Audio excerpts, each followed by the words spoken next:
My name is Burke Hedges, author of the best-selling book, The Parable of the Pipeline. I open my book with a story about Pablo and Bruno, who take two very different paths in their quest for financial independence. What you're about to see is the delightful animated story of their adventure. So, sit back, relax, and enjoy the life-changing lessons in The Parable of the Pipeline.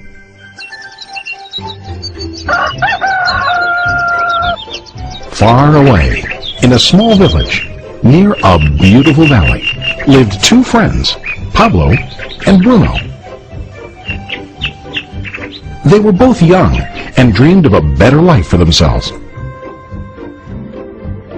They'd often discussed their dreams about how they would become the most successful men in the village.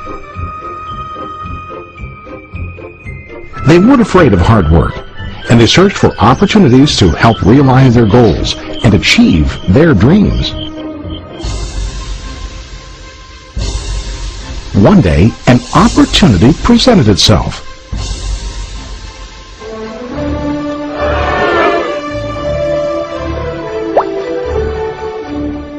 The mayor of the village decided to hire two people to bring water from a spring up on the mountain, across the valley, back down to the village.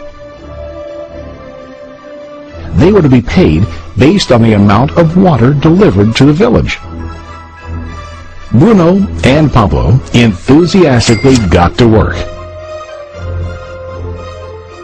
Every day, from morning till evening, they carried buckets to and from the spring. They worked hard, carrying water to the village. In the evening, they'd return home with their day's wages.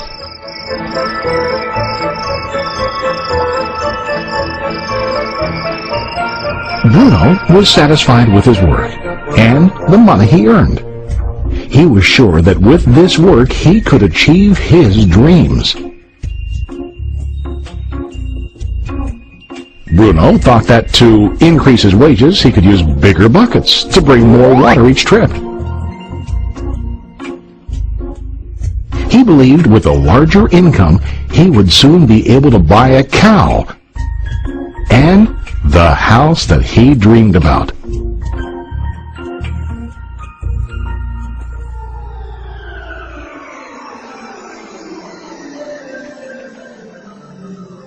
Now Pablo was not satisfied. At the end of the day, his back and hands ached, and he was exhausted. He was looking for an easier way to earn more. One day an idea occurred to Pablo. He imagined building a pipeline to deliver the water from the mountain spring to the village. With this pipeline, he could get more water to the village without carrying buckets back and forth from the spring to the village. Soon, he got very excited about his idea and began to plan. Pablo, of course, shared his idea with his friend Bruno and asked him to join with him to work on and help build the pipeline. Bruno thought the idea was crazy. All Bruno could think about was what his money could buy today and how to get it quicker. He felt that building a pipeline would slow him down and delay him in achieving his goals.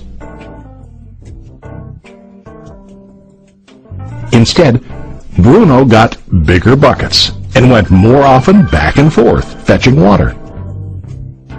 He was sure that with this method, he could make more money.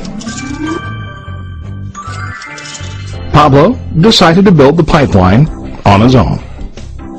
He understood that it would not be easy to build, and it would take time to complete the pipeline.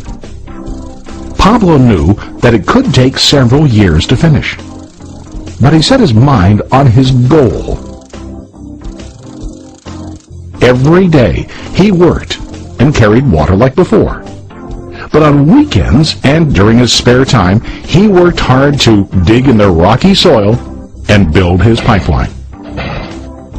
In the first month, there was little to show for his work.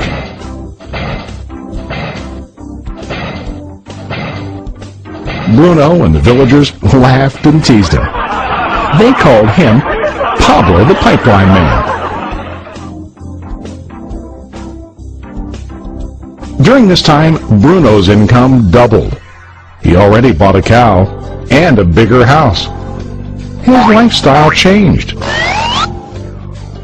He now spent time after work in the bar, enjoying his hard-earned wages from delivering water.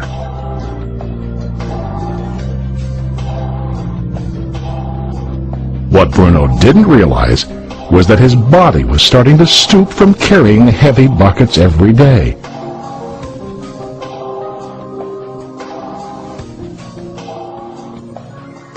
His face looked worn and his body tired. Soon, he began to carry less and less water due to the wear and tear on his body.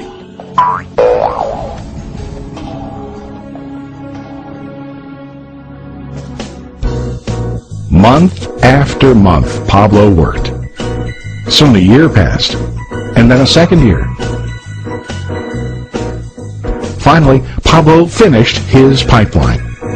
He now used his pipeline to deliver water to the village instead of carrying buckets. Pablo was now earning more money than ever before.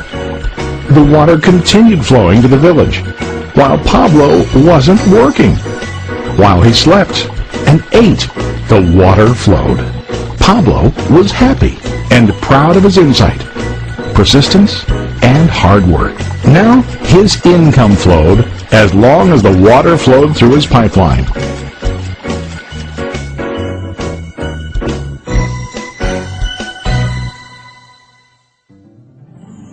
The story of Bruno and Pablo is a reflection of life.